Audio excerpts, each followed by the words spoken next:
자, 오늘 함께 우리 생각해 볼 하나님의 말씀은 시편 13편 말씀이 되겠습니다. 구약 성경 810페이지 시편 13편 1절로 6절까지 우리 한 절씩 교독하도록 하겠습니다. 시편 13편입니다. 여호와여, 어느 때까지니까 나를 영원히 잊으시나이까? 주의 얼굴을 나에게서 어느 때까지 숨기시겠나이까? 나의 영혼이 번민하고 종일토록 마음에 근심하기를 어느 때까지 하오며 내 원수가 나를 치며 자랑하기를 어느 때까지 하리까? 여호와 내 하나님이여, 나를 생각하사 응답하시고 나의 눈을 밝히소서. 두렵건대 내가 사망의 잠을 잘까 하오며 두렵건대 나의 원수가 이르기를 내가 그를 이겼다 할까 하오며 내가 흔들릴 때 나의 대적들이 기뻐할까 하나이다. 나는 오직 주의 사랑을 의지하여 싸우니 나의 마음은 주의 구원을 기뻐하리이다. 내가 여호와를 찬송하리니 이는 주께서 내게 은덕을 베푸심이로다. 아멘. 고통의 문제는 많은 사람들을 넘어지게 하는 장애물입니다. 그래서 고통을 만든 것은 하나님의 큰 실수였다라고 말하는 사람도 있습니다. 대개는 기독교 윤리에는 많이 동의를 하는 것 같아요. 교회를 안 나온 사람들도 서로 사랑하라, 용서하라, 탐욕을 부리지 말라, 희생하라, 이런 윤리적인 면에는 동의를 많이 합니다. 그런데 고통의 문제는 정리가 잘 안 돼요. 해결이 안 돼요. 그래서 이 고통의 문제를 명확하게 이해를 못해서 믿음 생활하기를 거부하는 사람들도 있습니다. 어떤 유명한 신학자가 많은 우리 크리스찬들을 조사를 해봤답니다. 그리고는 결론을 이렇게 내렸습니다. 현대 그리스도인들의 가장 큰 약점이 하나 있는데 그것은 무엇인가 하면 고통의 문제에 대해서 잘못된 생각을 가지고 있는 것이다. 고통의 문제를 오해하는 것입니다. 교회는 나와도 성경대로 풀지를 못하고 오해하고 있는 것, 이게 가장 큰 문제다. 여러분, 세상에 고통을 환영하는 사람은 없습니다. 고통을 즐거워하는 사람도 없지요. 그럼에도 불구하고 또 고통이 없는 사람도 없습니다. 반갑지 않은 손님처럼 고통은 늘 우리를 찾아오기 마련이죠. 그리고 때로는 보통 고통이 아니고 아주 극한의 고통을 경험할 때가 있습니다. 이런 극한의 고통을 만나게 되면 머지않아 모든 일상을 이 고통이 무너뜨리고 맙니다. 아마 우리 주변에 이런 사람들이 있을 겁니다. 아니면 혹시 나 자신이 이런 처지인지도 모르겠어요. 삶이 고통이 되어버린 이런 사람들, 아침에 눈 뜨면서부터 밤중에 눈을 감을 때까지 하루 온종일을 지나면서도 내가 느낄 수 있는 유일한 한 가지 감각, 고통밖에 안 남은 이런 사람들도 있습니다. 참 하나님을 믿긴 하지만 이런 절박한 상황 속에서는 하나님을 도무지 이해할 수가 없게 됩니다. 처음에는 우리가 하나님께 문제를 놓고 기도합니다. 그런데 응답이 없습니다. 그러면 가다가 잊고 원망하게 되지요. 또 하나님께 불평하게 됩니다. 그리고는 결국 이런 결론을 내립니다. 하나님은 더 이상 믿을 수가 없다. 그러므로 이 문제를 해결하기 위해서는 내가 내 발로 뛰어야 한다. 여전히 교회는 나옵니다. 신앙생활을 하긴 해도 믿음의 동력이 완전히 중단되어 버린 고통의 문제 때문에 이런 경우들도 있습니다.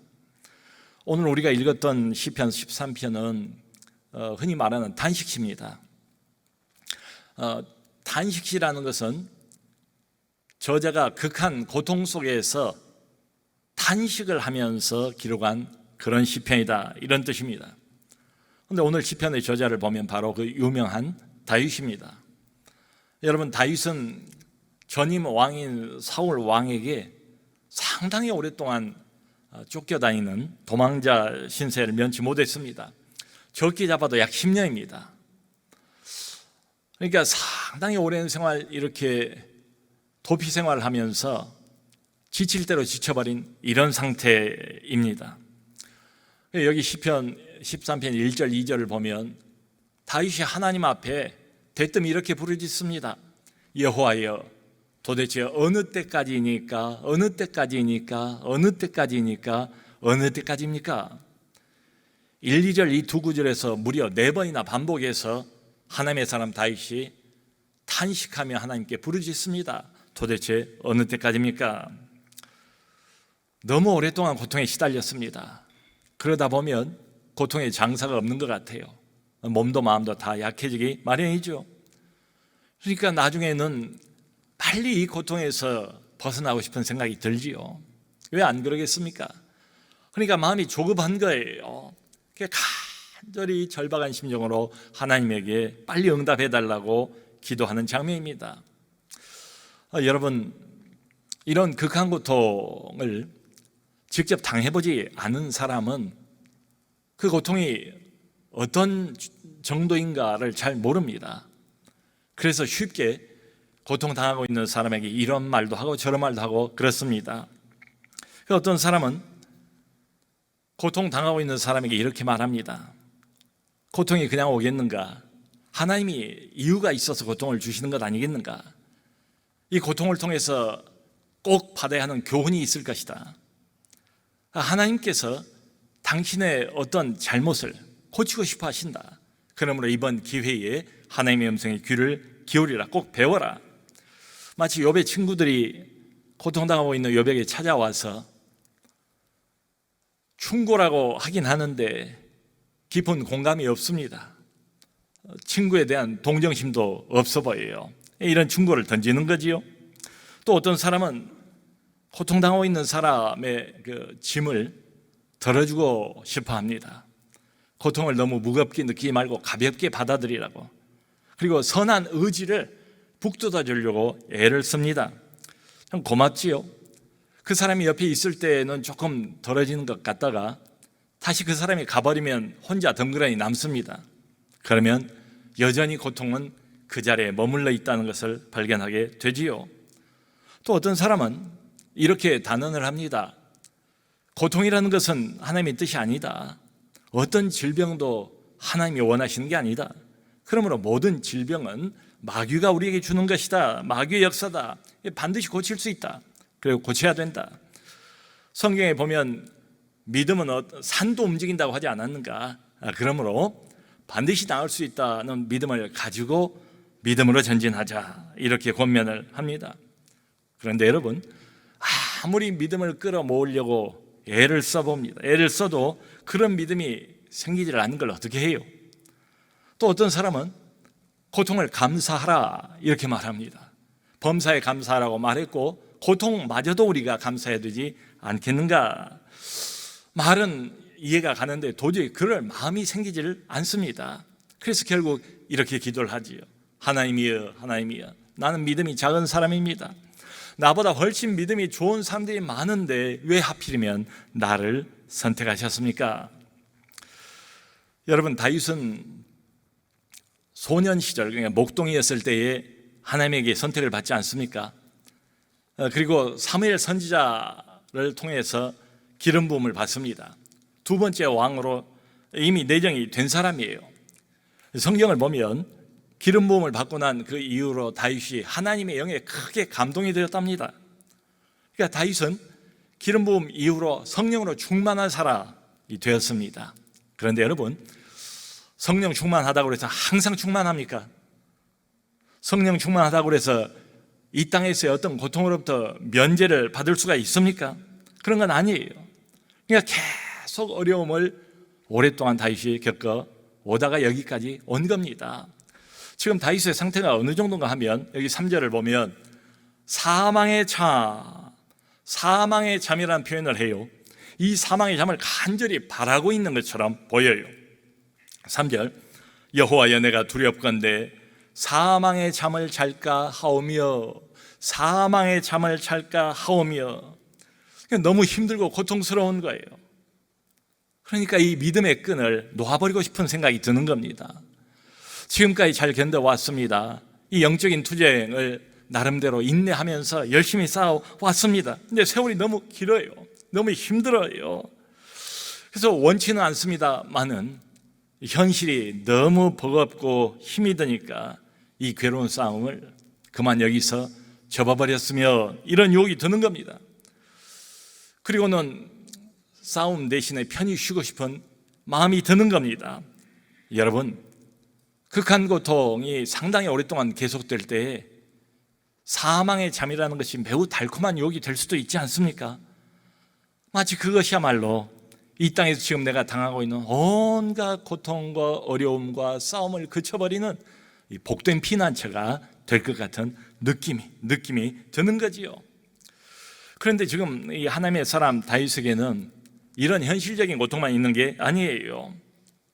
적들에게 쫓겨다니고 있습니다. 눈만 뜨면 사방의 적들이 포진하고 있어요. 그리고 그 적들이 쉬지 않고 자기를 공격합니다. 다윗이 일방적으로 공격을 당하는 이런 상황이에요. 그런데 뭐 괜찮습니다. 다윗은 용장 아닙니까? 맹장 아닙니까? 죽음의 고비도 여러 번 넘기지 않았습니까? 하나님을 믿고 의지하고 적진 속으로 들어가서 그 여러 번 승리를 일궈냈던 사람이 바로 다윗 아닙니까? 근데 이런 싸움이 어려운 것보다도 영적인 고통이 너무너무 힘든 거예요. 한마디로 하나님의 침묵입니다. 하나님의 침묵. 그래서 1절에 다윗이 입을 열자마자 이렇게 하나님 앞에 하소연합니다. 여호와여, 나를 영원히 잊으셨나이까? 주의 얼굴을 어느 때까지 숨기시겠나이까? 여호와여, 하나님이여, 나라는 사람, 나 다윗을 영원토록 하나님은 잊어버리신 겁니까? 더 이상 나를 생각하지 않는 것입니까? 하나님이여, 내가 그토록 하나님의 얼굴 뵙기를 사모하건만 하나님의 그 얼굴을 언제까지 내게서 숨기시겠습니까? 죽을 만큼 힘든 거예요. 사망의 잠이 달콤하게 느껴질 정도입니다. 그럼에도 불구하고 아무리 기도해도 아무리 부르짖어도 하나님은 침묵하신 것 같은 그런 느낌. 묵묵부답이신 하나님. 그래서 마치 하나님이 일부러 그 얼굴을 내게로부터 숨기시는 것 같은 이런 느낌을 가진 때가 있지 않습니까? 다윗이 지금 그런 심정입니다. 한때는 그렇게 좋았던 하나님이었는데, 내가 그렇게 사랑했던 하나님이었는데, 다른 사람에게 그렇게 자랑했던 하나님이었는데, 모든 사람들이 부러워할 만한 하나님과 나와의 친밀한 관계가 있었는데, 정말 하나님과 복된 관계를 누리면서 살아왔는데, 지금 하나님이 가장 절실히 필요한 순간에 하나님의 임재가 전혀 느껴지지 않은 이런 상황에 시인은 놓여 있습니다. 그래서 2절에서 이렇게 이어갑니다. 여호와여, 나의 영혼이 번민하고 종일토록 마음에 근심하기를 어느 때까지 하오며. 종일토록 자기 마음의 상태가 무엇인가 하면 딱 두 단어를 여기 사용하고 있지 않습니까? 하나는 번민이고 하나는 근심입니다. 아침 눈 뜨자 저녁 눈 감을 때까지 하루 종일 번민, 근심, 걱정, 이걸 떠나지 않습니다. 도대체 언제 끝날지를 모릅니다. 끝이 보이지 않는 깊고 어두운 터널 속을 여전히 걸어가고 있는 것 같은 이런 심정. 지금까지 오랜 세월을 잘 감당하고 견뎌왔는데 이제는 더 이상 감당할 자신이 없어 보입니다. 여러분, 한국 경제가 코로나 이전에도 쉽지 않다는 이야기를 들었는데요, 이 코로나가 비상사태 아닙니까? 위기 상황 아닙니까? 온 세계의 경제가 갑자기 한꺼번에 밑으로 가라앉은 것 아닙니까? 그러니까 이런 때야말로 낙심하기가 훨씬 쉽지요. 좌절하기도 훨씬 쉽지요. 가지고 있던 평안 잃어버리기도 쉽지요. 주님께 했던 감사도 잃어버리기 쉽지요. 그러면서 하나님을 원망하기도 쉽고요. 믿음 생활을 해왔던 사람도 이런 때야말로 믿음을 떠나기가 얼마나 쉬운 때입니까? 근데 그것만 있는 게 아니에요. 이 현실적인 고통에 더해서 이 하나님의 원수들, 다윗의 원수들이 하루 종일 자기를 지켜보면서 공격합니다. 이렇게 말합니다. 너의 지금 현재 비참한 상태는 바로 너의 잘못 때문이야. 너는 지금 하나님의 심판을 받는 중이야. 하나님의 징계야. 하나님의 벌이야. 벌을 받을 만한 사람에게 하나님이 벌을 주시는 거지. 그러므로 하나님이 네가 아무리 기도해도 듣지 않으셔. 외면하실 거야. 내 신앙을 비웃고 마음껏 조롱합니다. 네가 그렇게 자랑하던 내 하나님이 어디 있느냐. 그러니까 이런 것 등등이 겹겹이 쌓여서 너무 괴로운 거예요. 다윗이 하나님께 여호와여 도대체 언제까지입니까? 언제까지입니까? 부르짖는 장면입니다. 여러분, 많은 사람들이 지금도 고통을 당하고 있습니다. 우리 안에도 육신의 고통과 질병 때문에 괴로워하는 사람들이 얼마나 많습니까? 한두 사람이 아니에요. 또 경제적인 문제 때문에 코로나19 이후로 훨씬 더 큰 압박을 받고 있는 사람들이 얼마나 많습니까? 근데 이런 고통들이 짧은 시간이면 괜찮아요. 그리고 끝이 보이면 또 괜찮습니다. 근데 끝이 보장이 안 되는 계속 어둡고 캄캄한 터널 속을 통과하고 있는 많은 사람들, 긴 시간 동안 이런 고통을 경험하다 보니까 고통의 장사가 없는 것 같아요. 자기가 지쳐버립니다. 그러니까 본인이 지치는 것은 물론이고 주변에 있는 사람들도 함께 지쳐버립니다. 여러분, 이럴 때는 되게 관계도 나빠지는 것 같아요. 하나님과 나와의 관계도 이전과 같지 않고요. 또 나와 내 주변의 사람들과의 관계도 이전과 같지 않습니다. 내가 아끼고 내가 사랑해 주어야 할 주변에 가까운 사람들인데도 불구하고 내가 너무 힘이 드니까 함께 관계도 힘들어지는 이런 경우들이 적지 않습니다. 거기에다가 오늘 여기 4절을 보면 날 싫어하는 사람들이 주변에 있습니다. 나의 이 비참한 모습을 지켜보고 있다, 이 말이 있지요. 그러면서 그 사람들이 일종의 경쟁관계에 있었는데 다윗과 여기 4절 표현대로 한다면 내가 이겼다라고 큰 소리를 치는 거예요. 그전에는 어쨌을지 모르지만 너는 끝장이다. 이제 더 이상 회생의 가능성은 없다. 내가 이겼다. 그러면서 내가 흔들리는 것을 보고 기뻐한답니다. 기뻐한대요. 네 입으로 그전에는 하나님 운운하면서 큰 소리를 쳤지만 너의 꼬락서니를 보라. 그리고 너무 큰 고통과 압박 속에서 믿음마저 흔들리는 이 모습을 보면서 놀려대는 거예요. 믿는 사람도 고통 앞에서는 별 수 없구만, 이렇게 말이죠. 그야말로 몰릴 때까지 몰린 셈입니다. 인생의 가장 밑바닥까지 내려가 버렸어요. 희망이 한 가닥이라도 보이면 좋은데 전혀 한 줄기의 희망도 보이지 않는 이런 상황에 놓여 있습니다. 여러분, 이런 경우에 예상이 되는 결론이 무엇이겠습니까? 안 믿는 사람이라면 필히 술로 도피할 겁니다. 술병을 기대어서 어쨌든 이 괴로움을 잊어보려고 할 거예요. 아니면 자기 스스로 자기 생을 포기하든지 말이죠. 자, 그런데 여러분, 오늘 이 시편 13편을 함께 나누기를 원했던 것은 이것 때문에 그렇습니다. 이 시에 반전이 있어요. 아까 읽었던 것처럼 1절부터 4절은 온통 탄식과 신음과 괴로움의 표현인데요, 5절, 6절은 완전히 반전입니다.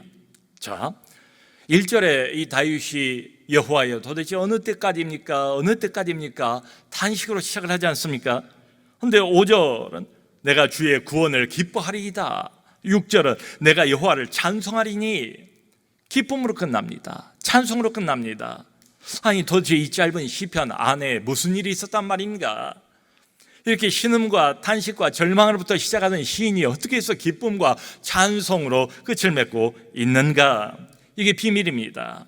여러분, 하나님의 백성들이 이 땅에서, 광야 세상에서 고통을 당하며 살 수밖에 없다는 것을 하나님이 왜 모르시겠어요? 그러므로 그럴 때에 어떻게 해야 된다는 것을 하나님이 왜 알려주시지 않으시겠어요? 여기 5절 번역이 이렇게 되어 있습니다. 나는 오직 주의 사랑을 의지하였사오니, 나는 오직 주의 사랑을 의지하였사오니, 이게 이제 반전의 시작입니다. 그런데 이 한글 번역 성경에 한 가지 아쉬운 점이 있어요. 아주 중요한 단어 하나가 맨 앞에 빠져 있습니다. 그 단어는 그러나라는 단어입니다. 히브리어 성경에는 5절 맨 앞에 그러나 이걸로부터 시작을 합니다. 그리고 영어 번역 성경은 대부분 다 but, 그러나라는 말을 맨 앞에 집어넣고 있습니다. 그러니까 이걸 그대로 직역을 해보면 이렇게 되는 거지요. 그러나 나는 오직 주님의 변함없는 사랑을 믿습니다. 자, 여러분, 여기 그러나가 암시하고 있는 말은 뭘까요? 위에서부터 쭉 하소연해 왔던 이 고통스러운 현실, 그것을 염두에 둔 그러나입니다. 그러니까 사면 추가의 상황입니다. 막힐 대로 막혀 있습니다. 아무도 도움의 손길을 주지 않습니다. 오히려 많은 사람들이 나를 비웃습니다. 조롱합니다. 내 신앙까지 조롱합니다. 그리고 빠져나갈 구멍은 전혀 없는 것처럼 보입니다. 심지어는 사망의 참이 나를 자꾸 유혹하는 것처럼 그렇게 느껴집니다. 이 고통스러운 믿음의 싸움을 그만 포기하고 싶은 생각이 들 정도입니다. 이 모든 것을 현실로 인정한 가운데 등장하는 그러나입니다. 현실로부터 도피할 생각이 없습니다. 이 시인은 이 모든 현실을 알고 있습니다. 도망가지 않습니다. 근데 이 모든 걸 인정한 다음에 그러나 나는 오직 주님의 변함없는 사랑을 믿습니다. 이 말은 사실은 일종의 결심입니다. 시인의 의지의 표현입니다. 상황은 이렇지만 올 때 갈 데 없는 상황입니다. 하지만 나는 여전히 주님의 그 변함없는 사랑만을 믿기로 결심합니다. 그것만을 신뢰하기로 나는 마음을 정했습니다. 이런 뜻입니다. 여러분, 그러므로 시인이 이렇게 결심을 한다고 해도 현실은 변하지 않습니다.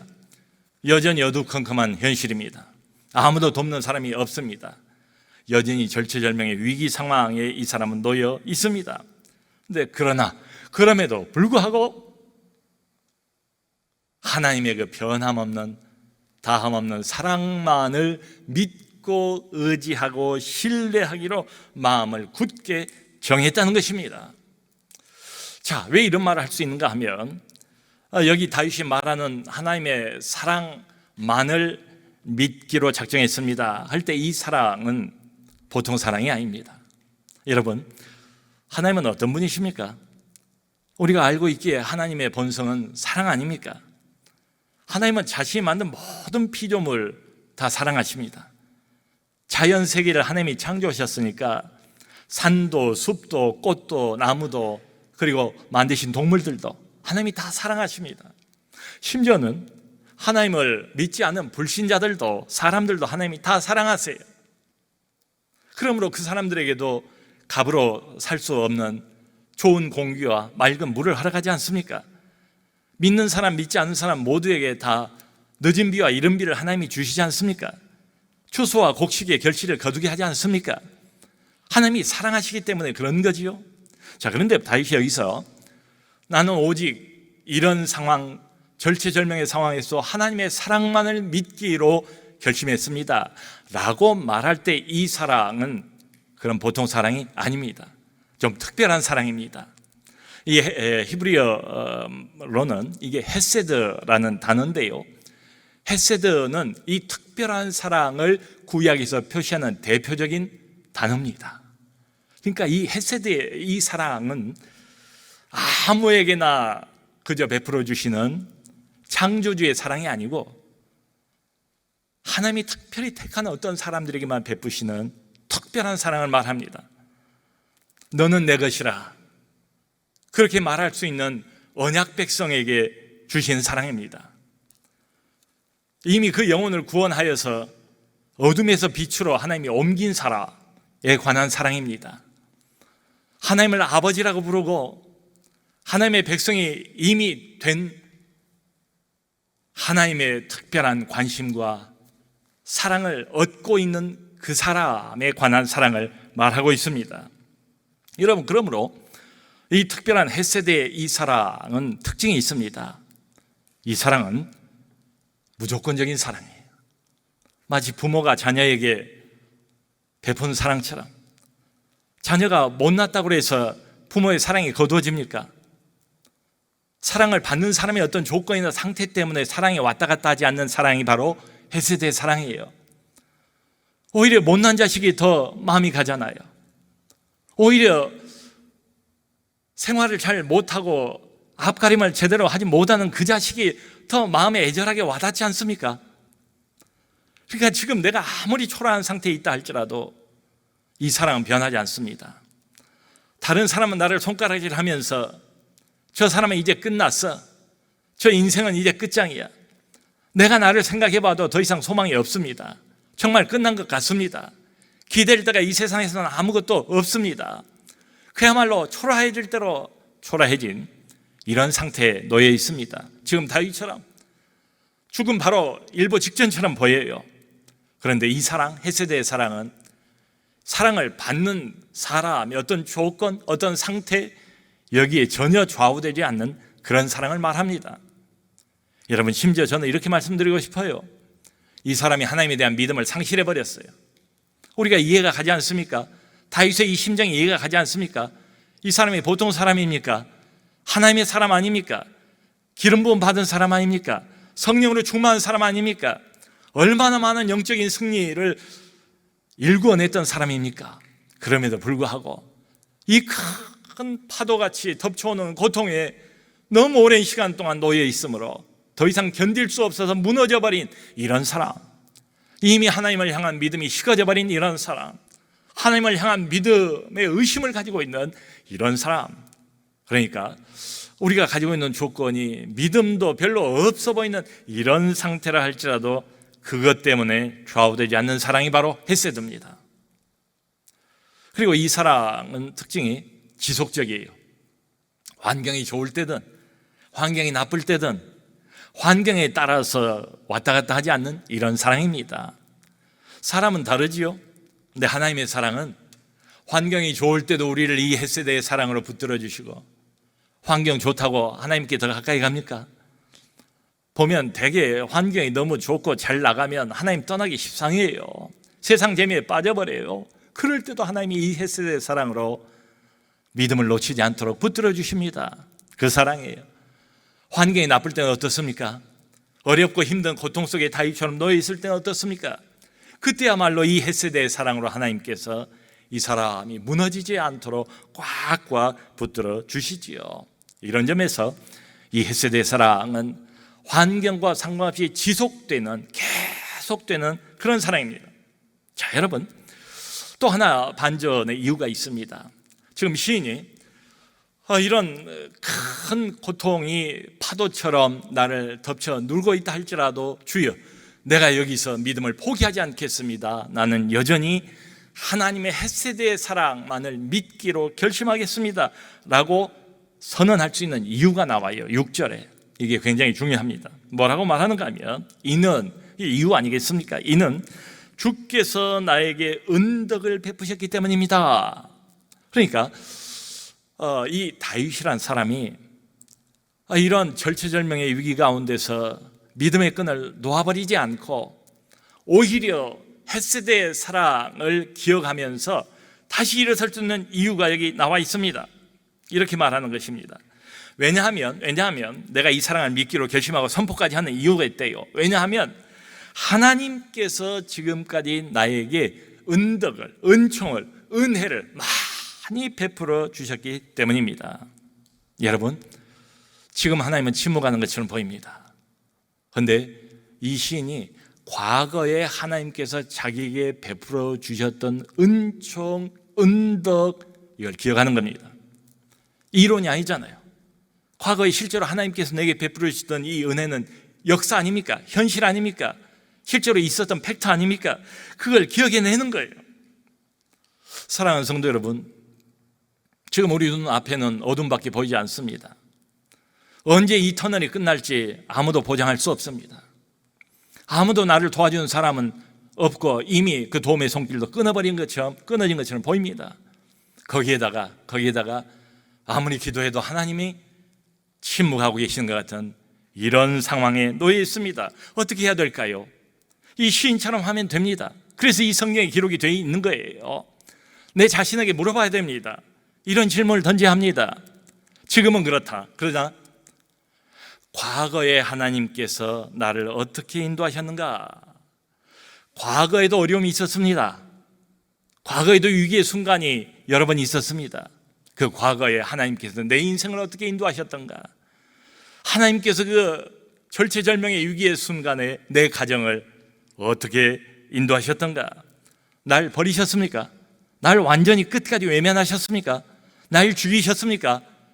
때로는 하나님께서 아무리 기도해도 여기처럼 침묵하실 때가 있었지요. 그 침묵이 너무 긴 것처럼 느껴져서 낙심할 때도 있었습니다.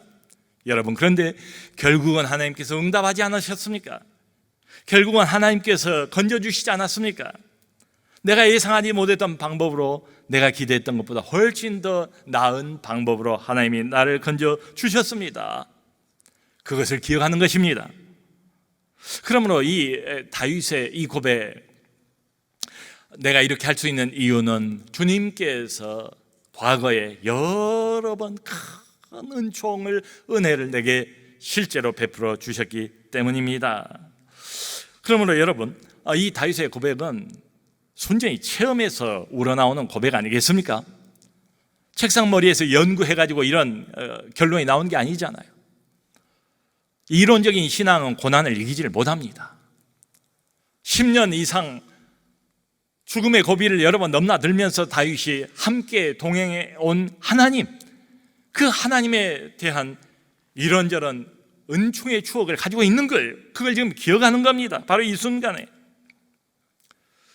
우리도 이 시인의 비결을 그대로 따를 필요가 있지 않겠습니까? 3절에서 다윗이 이렇게 요청을 합니다. 여호와여, 나의 눈을 밝히소서. 중요한 것은 이렇게 어렵고 힘든 때에 우리의 눈이 뜨이는 것입니다. 왜냐하면 환경이 너무 어려우면 우리 눈이 어두워져 버려요. 어려움 때문에 눈이 다쳐버립니다. 문제만 보고 어려움만 보게 됩니다. 시선이 거기에 머물러 있게 돼버려요. 하나님이 보이질 않습니다. 그러면 어쩌면 가장 먼저 우리가 끊임없이 해야 될 기도의 제목은 바로 이것입니다. 여호와여, 나의 눈을 먼저 밝혀 주옵소서. 밝혀 주옵소서. 여러분, 이 코로나19가 벌써 3개월입니다.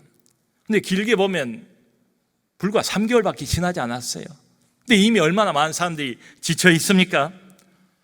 K방역이라고 온 세계에 소문을 낼 정도로 우리나라가 방역을 잘 했잖아요.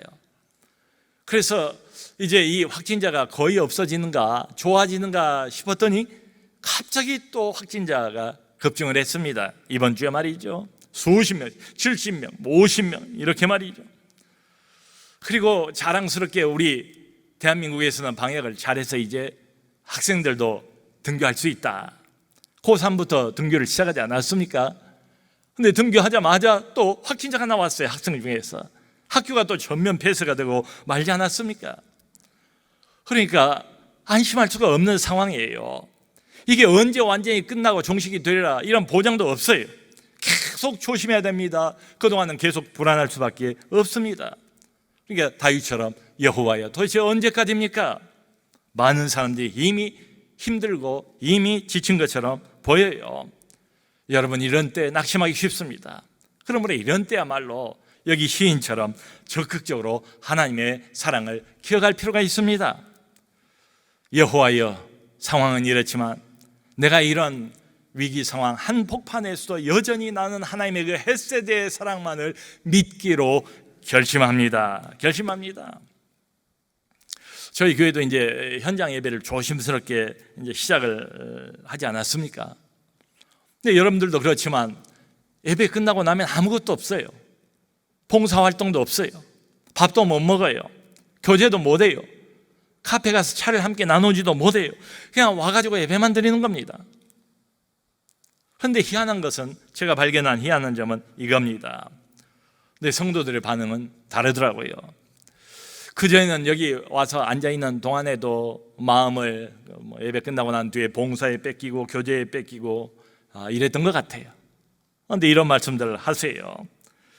예배만 드려야 되니까 와서 온전히 그 어느 때보다도 마음을 들여서 예배를 드립니다. 그리고 하나님 말씀에 어느 때보다도 집중해서 귀를 기울입니다. 목장도 그저 어쩔 수 없어서 온라인 목장으로 계속 해가고 있지 않습니까? 접촉 못해요. 그저 화상을 통해서 잠깐 대면하는 이런 정도입니다. 그러니까 환경으로 보면 예전보다 훨씬 더 열악해요. 그럼에도 불구하고 주시는 반응은 다르더라고요. 이게 이상한 거예요. 목사님, 상황은 더 열악해졌고 시설은 형편없고 더 아쉽지만 그럼에도 불구하고 더 은혜가 있습니다. 더 은혜가 있습니다. 그러니까 이상한 거예요. 이게 희한한 거예요. 이게 뭐냐? 외적인 환경, 우리가 맞닥뜨린 현실, 훨씬 더 열악함에도 불구하고 더 큰 은택, 은총. 다윗의 말처럼 여호와여, 과거에 당신께서 내게 베풀어 주셨던 수많은 은택을 내가 기억하나이다. 그 하나님의 은총이 지금도 여전히 현장에서 우리에게 주어지고 있는 것 아닌가? 특별히 선택받고 특별히 부름받은 하나님의 백성들에게 하나님께서 이 절체절명의 위기 상황 가운데서도 여전히 이 헷세대의 은혜를 베풀고 계신 것이 아닌가? 그러므로 사랑하는 성도 여러분, 고통은 누구에게나 있습니다. 절체절명의 위기의 상황을 우리 인생도 언젠가는 또 만나게 됩니다. 그런 때에 낙심하지 마세요. 좌절하지 마세요. 하나님 없는 것처럼 그렇게 결정하지 마세요. 여기 이 시인 다윗처럼 하나님께서 나에게 베풀어 주셨던 과거의 무수한 은혜를 일부러 기억해 보세요. 의지적으로 기억해 보세요. 그리고 현재 문제가 해결되지 않았다 할지라도 여기저기서 우리가 하나님의 은혜의 흔적을 찾을 수 있습니다. 하나님께서 여전히 베풀고 계시는 은혜의 부스러기들을 발견할 수가 있습니다. 현재도 하나님이 베풀고 계시는 여전한 헷세대의 그 사랑, 헷세대의 은혜를 기억하시길 바랍니다. 그래서 변함없는 주님의 이 사랑만을 믿기로 결심하는 우리 모두가 되기를 바랍니다. 그래야 다윗처럼 여호와여, 그렇습니다. 아무리 상황이 어렵고 현실이 고통스러워도 하나님 살아계신 것을 나는 믿습니다. 여호와의 헷세대의 사랑, 그 변함없는 사랑만을 믿고 의지하고 신뢰하고 믿음으로 나가기로 나는 결심합니다. 하나님을 찬송합니다. 다윗처럼 모두 함께 하나님을 찬송하는 우리 모두가 되기를 주님의 이름으로 축원합니다.